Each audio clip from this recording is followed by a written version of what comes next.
ஒரு சின்ன எக்ஸசைஸ் இப்ப கொடுக்குறேன், ஆழ்ந்து புரிஞ்சுக்குங்க. ஒரு சில நிமிடங்களை இப்ப எடுத்துக்கிட்டு உங்க வாழ்க்கையை பாருங்க. எதெல்லாம் நீங்க பிக்ஸ் பண்ணணும், சரி பண்ணணும்னு வெளியில முயற்சி பண்றீங்க. ஆனா உண்மையில காரணம் உள்ள இருக்கு. உதாரணத்துக்குங்க, ஹெல்த்தி ஆகணும், யோகா பண்ணணும், ஜிம்முக்கு போகணும், ஹெல்த்தி ஆகணும், இந்த வருஷமாவது ஹெல்த்தி ஆயிரணும், வேக வேகமா முடிவு பண்றீங்க, ஜிம்முக்கு பணமெல்லாம் கட்டிடுறீங்க, 1-2 நாள் போறதுக்கும் கூட முயற்சி பண்றீங்க. இதெல்லாம் எக்ஸ்டர்னலா பிக்ஸ் பண்றது. ஆனா ஜிம்முக்கு போக விடாம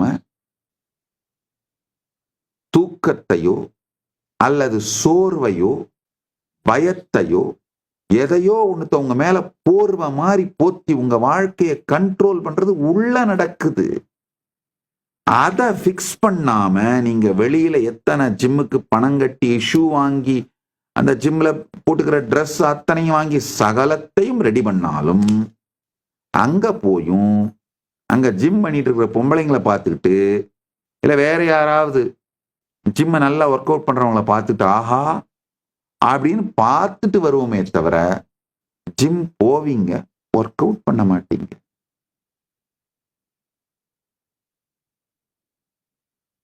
போனா கூட ஒர்க் அவுட் பண்ண மாட்டீங்க.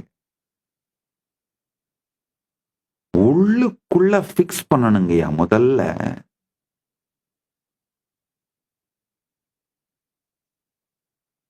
இந்த உள்ளுக்குள்ள இருக்கிற அன்கான்ஷியஸ் டயர்ட்னஸ், அன்கான்ஷியஸ் ஸ்ட்ரெஸ், அன்கான்ஷியஸாவே ஓடிட்டு இருக்கிற அந்த லோ பயோ எனர்ஜி, அதை பிக்ஸ் பண்ணணும். உங்க லைஃப் ஜஸ்ட் உங்களை பிரதிபலிக்குது. நீங்க எதுவா இருக்கீங்களோ அதுவா பிரதிபலிக்குது. நான் இந்த ஜிம்முக்கு போறது ஒரு சின்ன உதாரணம் சொன்னேன்.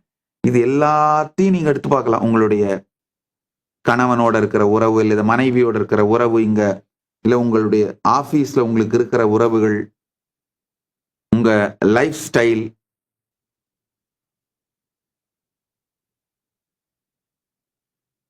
எத்தனை பேருக்கு இது புரியுது? உங்க வாழ்க்கை உங்க மிரர் தான். உங்க வாழ்க்கை உங்களை மிரர் பண்ணுதுங்கய்யா.